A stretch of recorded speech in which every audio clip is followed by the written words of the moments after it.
And now, say a few words before the movie. I want to introduce Will from Chapo Trap House. Give it up for Will. Thank you very much.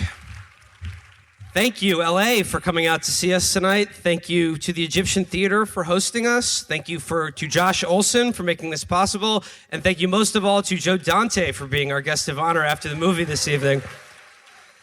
Just a quick bit of breaking news from back on the East Coast. Fans of the show might be interested to learn that just moments ago, Virgil has gotten himself kicked out of the Pod Save America live show. I don't know how he managed to do that. Usually he's very demure, but you can check out his timeline for updates. But we're not here for Virgil tonight. We're here for Gremlins 2, a modern masterpiece. It is our distinct pleasure and honor to present this movie for you tonight and then to have a discussion after about it. Gremlins 2 has been described sort of as an anti-sequel, a movie that satirizes the very idea of sequels, attacking not only the original, but the very idea of movies themselves. A live-action Looney Tunes episode that is also a madcap metatextual narrative about how corporations are destroying humanity. This is the textbook example of a movie that is way ahead of its time and one whose vision only becomes sharper as time passes on and our world gets even more absurd and gremlified, if you will. As Amber told me last night, Will, we live in a society, we live in a Gremlins society. So without further ado, once again, thank you so much for joining us tonight. Please stick around after for our conversation with Joe Dante. Gremlins 2, thank you very much.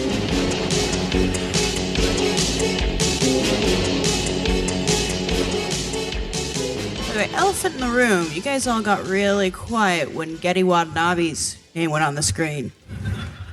Let's give a big applause for a pioneer.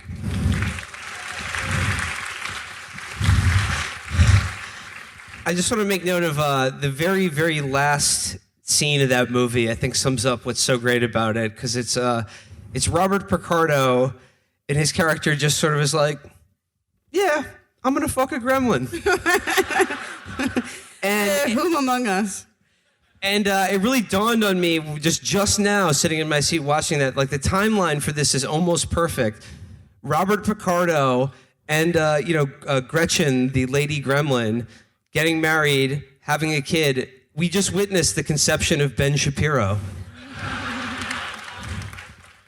Well, I don't want to go on too long. I think without further ado, why don't we bring up our special guest for this evening, the director of Gremlins 2, Joe Dante.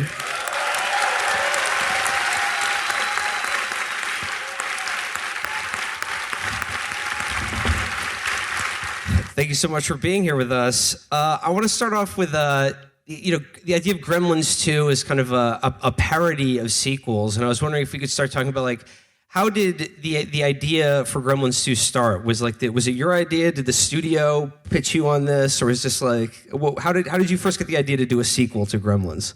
Well, when Gremlins 1 became a surprise hit to everybody, including me, suddenly, I mean, it was out of all proportion to what it was expected from it. And immediately after the first weekend, the studio said, well, now we can make another one. But it was a very, very exhausting and difficult picture to make, and because we were inventing the technology as we went on, and it's actually quite a bit different from the original script. And I just thought, I've had enough of Gremlins.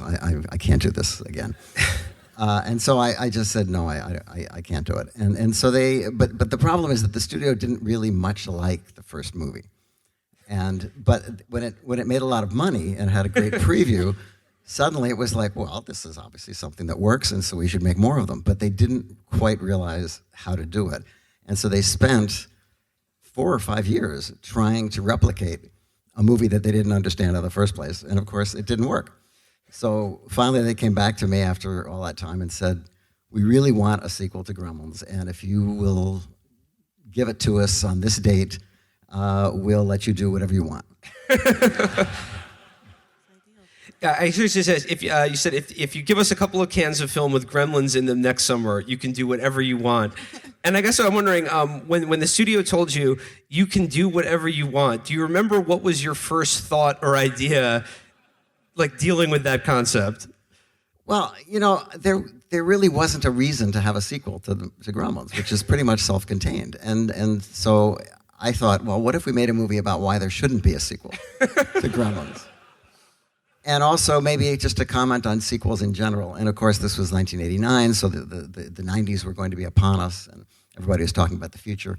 And I just thought, one of my favorite comedies is Hell's a Poppin', which is a wonderful movie that almost no one ever sees because it's out of circulation. But it's a movie based on a stage show where literally it was different every night and anything could happen. And I thought, what if we did a movie where people just couldn't tell exactly what was going to happen? And it's so not like the first picture that they won't be able to be ahead of it. Because most of the time you see sequels and you go, oh yeah, we know this is the part like in the first picture where they did this. And there are anodyne sections of this picture which relate to the other movie. Instead of a microwave, we have a shredder and stuff like that. But then there's also harkbacks and references to the other movie. And I don't think you have to have seen Gremlins 1 to enjoy this, but I think it definitely helps. Yeah, and you're able to show how Gremlins will always defeat any technological innovation, because the microwave, you say, was used to kill a gremlin in the first movie, and in this one, it makes all of them. What did the studio think when you showed them those cans with the Gremlins in it? Well, they were true to their word. They let me do the picture the way I wanted, and they let me do what I want. But I can't say they were any more enamored of the sequel than they were of the original. And in fact, I think that they probably disliked it even more. It was not a popular film among the producers. As you go up the ladder, were not pleased with the movie. It's so funny to think of someone turning down an option for a sequel in this day and age, when all of the big money films aren't even movies. They're like 6-picture franchises from the get-go.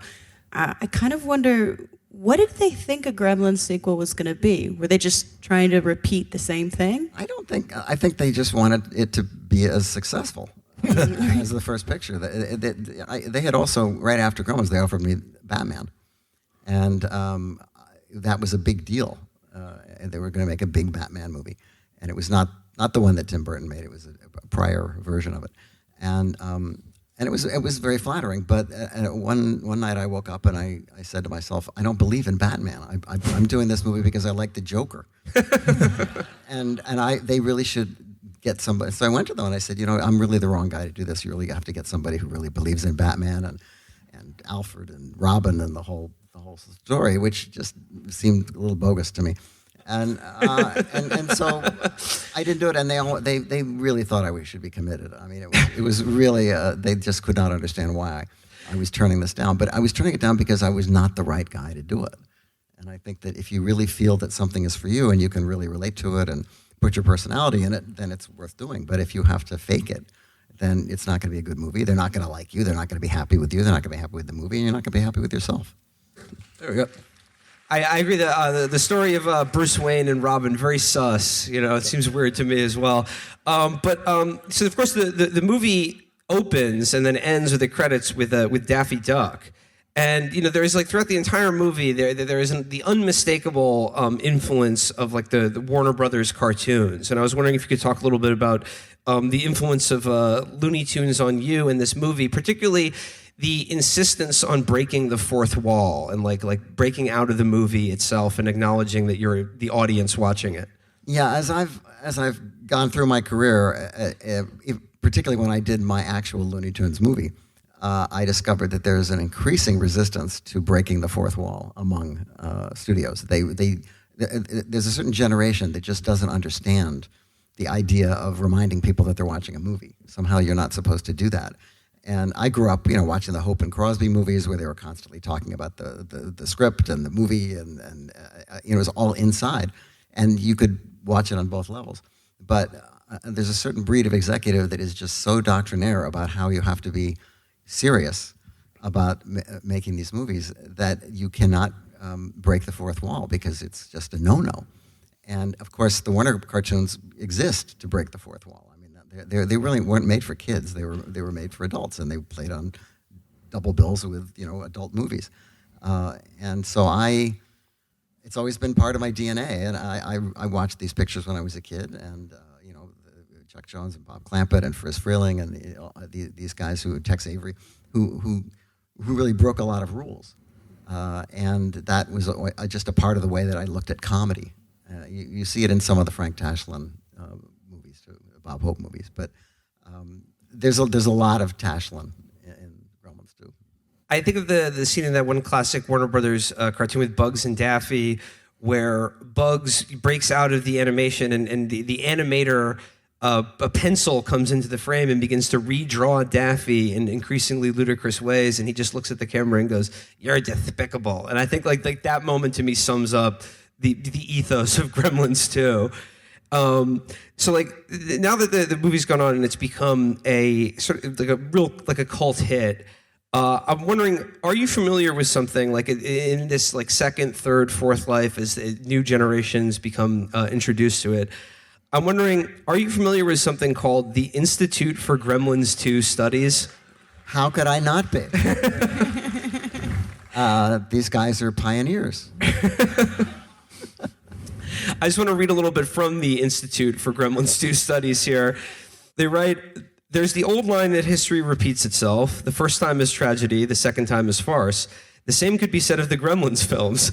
I think that Gremlins 2 resonates so strongly because the contemporary viewer can identify with the characters who find themselves living in an over-the-top parody of past events. I think we all have a suspicion that the same is true of the real world." And that line that we're living in an over-the-top parody of past events is particularly relevant and prescient in this film, considering that Daniel Clamp character is now President of the United States. And I was wondering when like the creation of the Clamp character, could you talk a little bit about that and his, I don't know, very subtle similarities with our current president? Well, at the time, he was this sort of tabloid icon of New York, and he was his image was self-generated, and with a lot of help from the media. And as we have discovered, and watching him more closely over the last couple of years, that's really all there is. I mean, what you see is what he wants you to see, but there's very little else going on. It's all about him. And the scene that struck me tonight was the scene where Clamp decides he wants to have a parade to congratulate himself for all he's done for the neighborhood, and just the general level of self-aggrandizement. Now, this character in the movie is much more benign than the actual character. Yeah. And it's because he was partly a combination of Donald Trump and Ted Turner, because we wanted him to have a cable network. And we wanted to make fun of what were then outlandish cable shows. Like imagine a whole channel about archery. Well, guess what? I mean, now there's a whole channel about tonsillectomies. I mean, it's just the world has moved on. It's changed. And it's become actually a little bit more like this movie. Yeah. No, the Institute for Gremlins 2 Studies has a term for that: hyper-gremlinization. Matt, you had a question about the Ted Turner Donald Trump. Yeah, because Clamp is an amalgam of Turner and Trump, and I was just wondering if somebody had, when you were making this movie, come up to you and said, which one of the two guys that went into Clamp will be president in 30 years? Which one do you think it would have been? Well, I would rather it had been Ted Turner. The scene where he looks at the End of the World tape is actually based on the real End of the World tape that Ted Turner made and had ready on TBS to show in the event of the End of the World. I'm glad you brought that up, because I actually watched that video earlier today to prepare for this, and I'm wondering the people. So yeah, he had an actual doomsday video, and I looked this up, and it says. Ted Turner said of this, barring satellite problems, we won't be signing off until the world ends, Turner declared. And in anticipation, he prepared a final video segment for the apocalypse.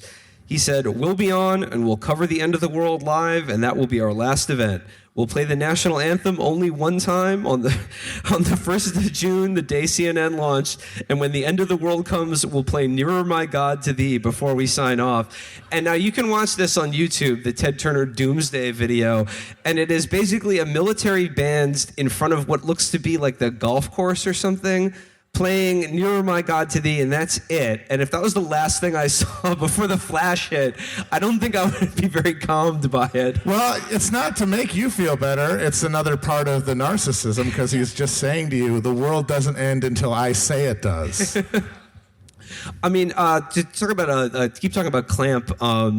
There are a number of truly outstanding comedic performances and cameos in this movie, but in watching it again, John Glover really, really stands out as like the comedic heart of this movie in the Clamp character. Amazing. And I think there was even a scene where he's alone in his office and he's sort of like sneaking around it, and was he walking exactly like Bugs Bunny, or was I imagining that? Well, the part in the original script was written as very villainous, because these movies always had corporate villains.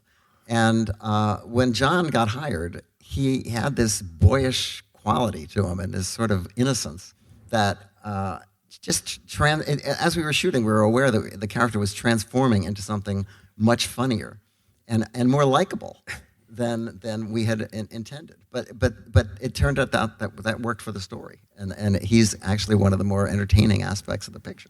And that scene where he's in his office where he's got nothing to do and he says, "Oh, let's do some memos," I mean, it's because he's literally bored stiff. I mean, there's nothing. He's up.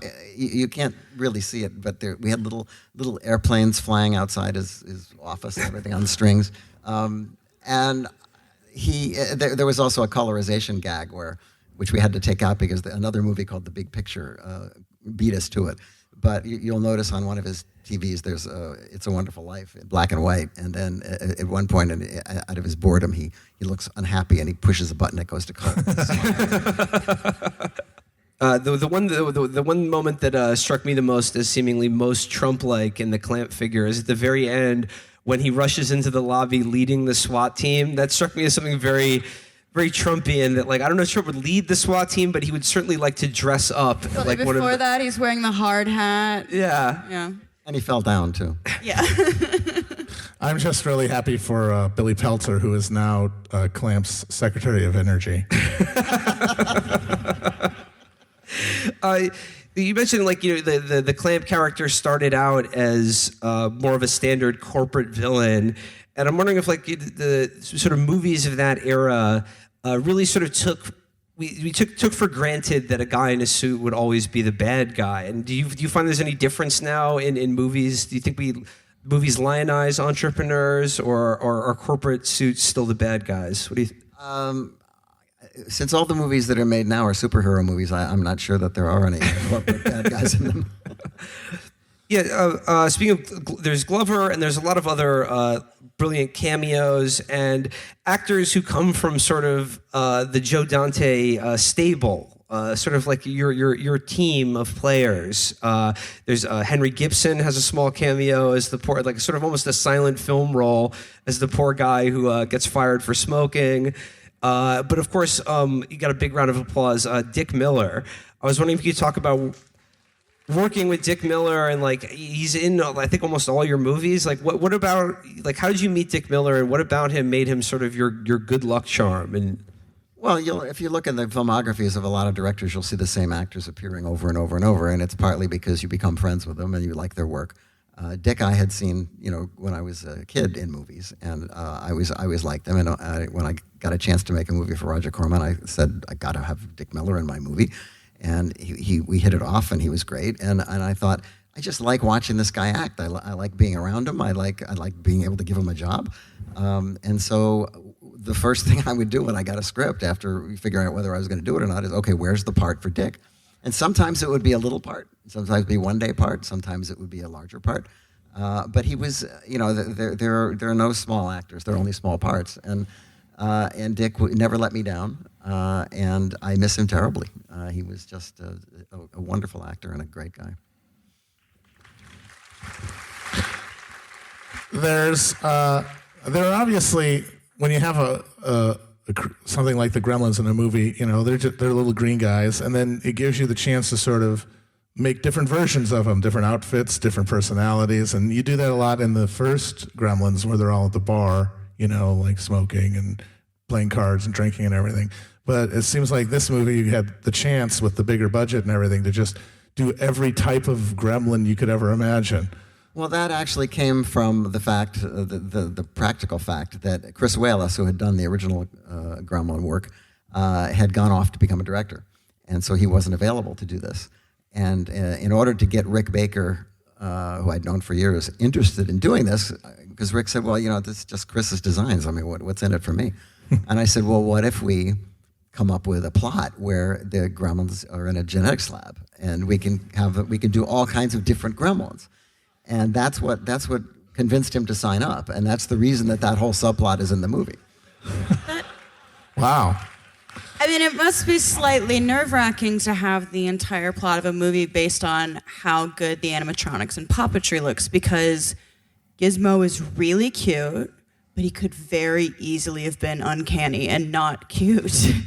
I mean, was it concerning? Were you ever worried about having to work with just the number of puppets? Not by the time we did the sequel, because we had 3 times the money. We had more time. This time the studio was supporting us instead of sort of looking the other way, and the technology had improved to the point where we could have them talk. We could have Gizmo walk around instead of having to be carried in a backpack as he was in the first picture, because we just didn't have the technology to get him to move. And also all of the machinery and other stuff was all smaller now. So some of the close-ups in the first picture we had to build a giant head. Because if we took big close-ups of the small head, you could just see all the seams and you could see how it was done. Here, just the general level of achievement and the technology is much better. And Gizmo although he has less to do in this movie than he did in the first movie, he's much more expressive than he was. And the fact that he could dance, that was a scene that we started shooting at the beginning of the show and didn't finish shooting until the end of the show, because we had to keep doing it over and over and over as they figured out the technology. And also, we lost the rights to the Billy Idol song we were going to do it for. And the only one we could find was the Fats Domino song that's in there now, which ironically was written by Al Lewis, who is the guy that Grandpa Fred. Yeah. Oh my God. That's amazing. Wow. Talking about the expressive of Gizmo in this movie, the scene when Billy hits his hand in the file, and then he comes out and he's like, what the fuck, dude? It's incredibly versatile. I was just wondering, though, you had all these gremlins in here, and you're giving something for Rick Baker to get excited about.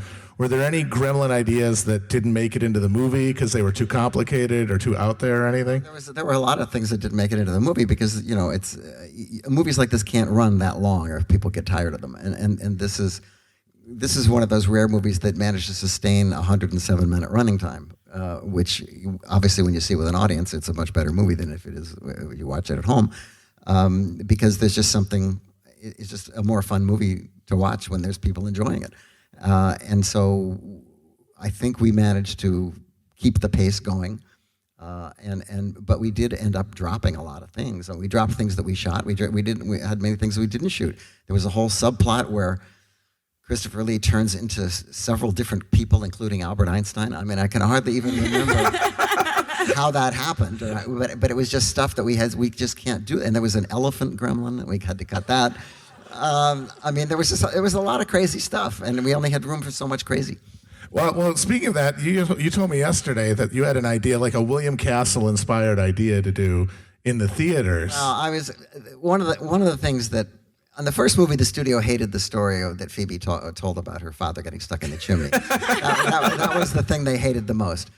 On this one, the thing they hated the most was the fact that the film breaks, and so they just kept saying, well, if the audience thinks the film is broken, they'll leave. And I said, well, no, they're not going to leave. They just paid money to see this movie. And it's not going to be it's going to be fast enough so that they'll get the joke and they'll realize that they were fooled. Because in early screenings, people would boo and go, "Oh, the film's broke," and then they'd laugh because they'd see the gremlin. What I wanted to do, which they obviously didn't go for, was I said it would really be cheap to make some cardboard gremlin cutouts and put them up in the booth with little springs on them, so that for the projectionist to ping as the people turn back to look at and complain about the fact that the film's broken.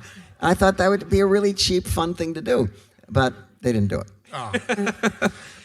Actually, the first time I saw Gremlins was at home on VHS, and so I didn't see the whole film break. No, I because saw on VHS we thought the film break wouldn't work, so we changed it to the VCR breaking down, and it switches channels to a bunch of different movies. And then instead of Hulk Hogan coming to the rescue, it's John Wayne in footage from some other movie with Chad Everett doing his voice. And telling the Gremlins, and shooting it out with the Gremlins and telling them to go away. So did you have that idea like when you were shooting it? It was only when it came time to go on VHS. We just realized that the film break gag doesn't work as well. Well, I will say I was a small child, but for a second I really believed it, and I was really annoyed. That's what it was supposed to do. And I mean, I've obviously seen it since, mostly with the film break version, and man, it really does play amazing in a theater. I'm really glad I got to see it live. It is probably like the most explicit acknowledgement by the film to the audience that you're watching a film, which is part of what makes it very fun and very, castle inspired. We're acknowledging that we're in a room together watching a movie, and that's fun. Which is not a bad thing. Yes, exactly. That's why I just keep figuring out why can't we say that? Why can't we remind people? But one of the more subtle moments of that, which I loved, is that you killed pedants. Like, you killed your first pedant. It's like the person who's like looking for plot holes. Like, well, what do they do if they're passing over a time zone? What do they do if they get a seed stuck in their teeth? And like, first person down, like, just enjoy the movie, okay? Quit looking for plot holes. You also killed Leonard Maltin as well. I know. You killed the critics, you killed the haters. Leonard was a friend of mine, but he didn't like the first movie. And so I said, well, Leonard, I'm making a sequel. You want to come and get killed in it? And he said, sure. But he reviewed the second one, too. And he put a note in it. His problem with the second one was that he said it had gratuitous cameos in it.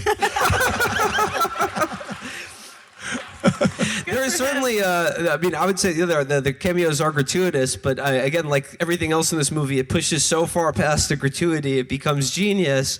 And do you have a favorite cameo appearance in Gremlins 2? Favorite. Well, I have to tell you, it wasn't a cameo, but I really enjoyed working with Tony Randall. Oh my God! Oh my God, amazing!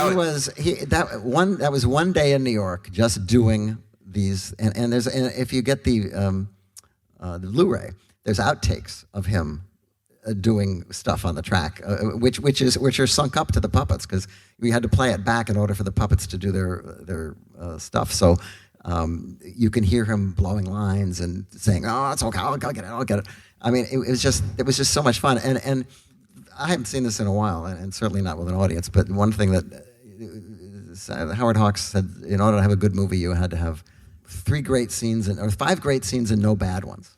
And I just remember always watching this. I was thinking, oh, and now this is coming up. Oh, no, and then this is coming. This is pretty good. And then, oh yeah, this is coming up too. I mean, there's a lot of stuff in this movie. It just sort of washes over you. I mean, for me, I think hands down my favorite scene in this movie is the Tony Randall scene, the interview with the brain gremlin. It's just so funny. Style interview. Yeah, and again, like the expressiveness of the animatronic puppet is so wonderful, and when he kills that poor gremlin in the beanie, you want is the brain gremlin the villain of this movie, or is he the hero? Is he the necessary force that is driving a revolution against our society? He just wants Susan Sontag. Wait, I think Matt has a moral conundrum. Oh, yeah. I think we can go now. I want to go into the speaking of killing pedants. I want to go into the annoying nerd pedant questions about Gremlins and the sort of Slavoj Žižek. What do the Gremlins represent in a post-capitalist society? But Matt has a interesting moral philosophical conundrum about Gremlins. Yeah, you don't have to answer this. This is just something to think about. This would be in an essay if there was like a Gremlins and philosophy book, you know? So we know that Gizmo is adorable and friendly and loves humans and doesn't want to become a gremlin, doesn't want to create gremlins, but he just has this knack for getting wet, even though he doesn't want to, because it's hard not to. Water's everywhere. And so it's highly likely that even though he doesn't want to do it, Gizmo is eventually going to get wet and create a bunch of little gremlins. And all his offspring really want to become gremlins and are going to immediately go off and try to find out a way to eat after midnight and then become gremlins who wreak havoc on society and can reproduce at will. It's really dangerous. So my question is, if you meet Gizmo, are you morally obliged to kill him?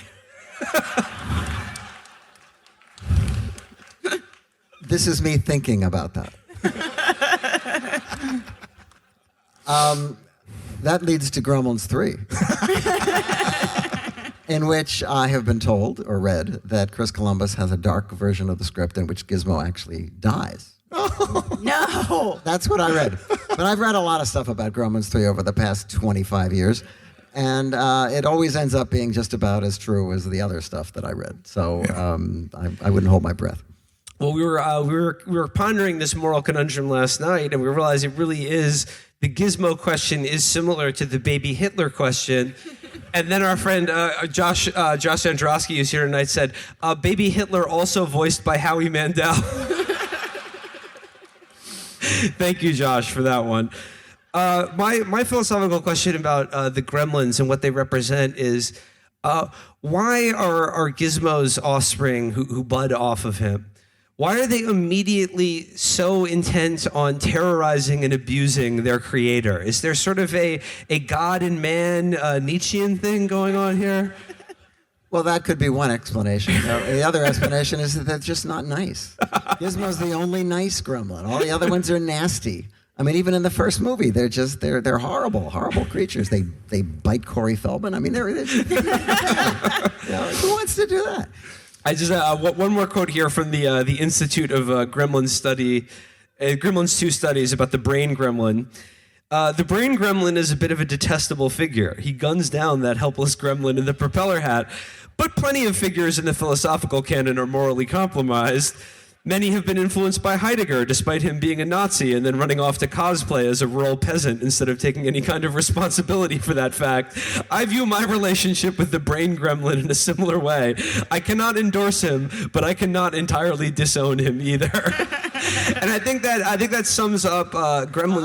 I think that'll be sending a lot of you to this particular site. Just that kind of thinking. But I cannot endorse him, but I can't disown him either. I feel like that sums up the Gremlins' relations to human society, because they are awful, nasty little monsters, but only in so much as they reflect us and our society, which they attempt to recreate in their own way. Well, they do reflect us, and that was what we discovered in the first movie, that the Gremlins were more interesting when they had human traits and when they imitated humans. And they took human clothing and they did human things and they imitated what they saw. Then it became a mirror for us. And it's often been said that the scene in the movie theater, the first movie where they're watching Snow White, is the audience, is the actual audience for the movie watching the Gremlins. We are all Gremlins now. Yeah, exactly. I just wanted, this isn't really a question, just if anyone else has an answer to this, they can just shoot it out, is that this is a movie, for me, one of the reasons I love it and watch it a lot is because I always find there's something that I didn't notice before, you know? And for me today, it was the realization that Christopher Lee's Dr. Catheter was 100% the style inspiration for Daniel Day-Lewis in Phantom Thread. Gremlins, what is this word? Don't speak to it to me. Before we go any further, I will be beaten to a pulp by Josh Olson if I don't plug my podcast, because we have this Trailers from Hell podcast called The Movies That Made Me, and we talk and which we have recently hosted. These gentlemen, not the lady, unfortunately. I'll come back. But which will be on, I don't know, sooner or later. But it's a podcast where we don't ask people to plug their new book or their new movie. We just ask them what movies they love and why do they love them. And we have it's been a lot of fun to do, and it's been pretty popular. And you should check it out. So there. Matt and I did an episode where we talked to Josh and Joe about our favorite movies that, despite us liking them, espouse in various ways insane, right-wing, or reactionary points of view. But this movie doesn't. This is a subversive gem. And Matt, I think we should close by you have said to me in the past that Gremlins 2 is the only non-reactionary postmodern text. And I'm wondering if you could take us off with by maybe taking a stab at explaining that. Well, I mean, I was probably exaggerating. But the basic point I was making is that Gremlins 2 is self-aware, in a way that postmodern art is.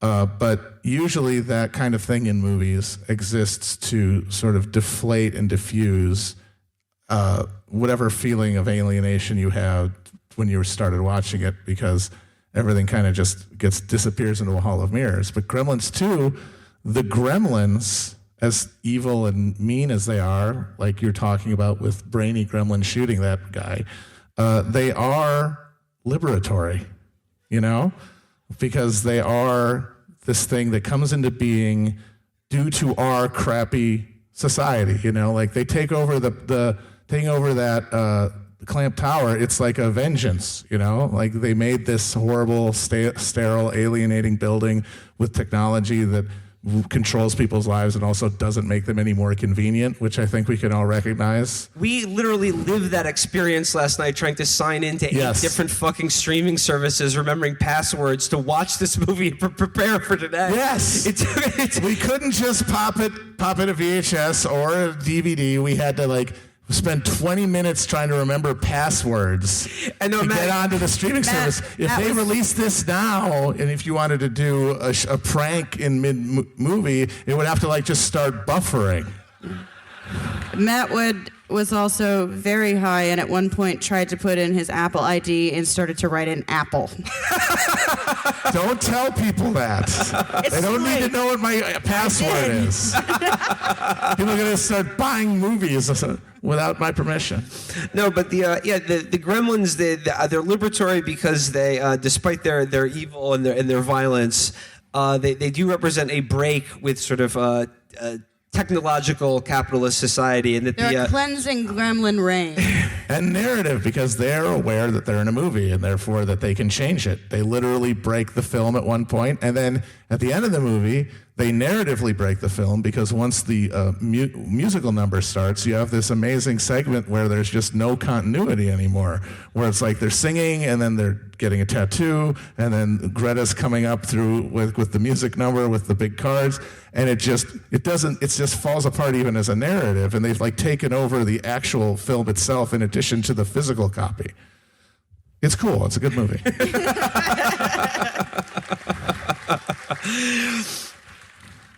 I think that is the perfect place to leave it. It's cool. It's a good movie. And for that, we have Joe Dante to thank.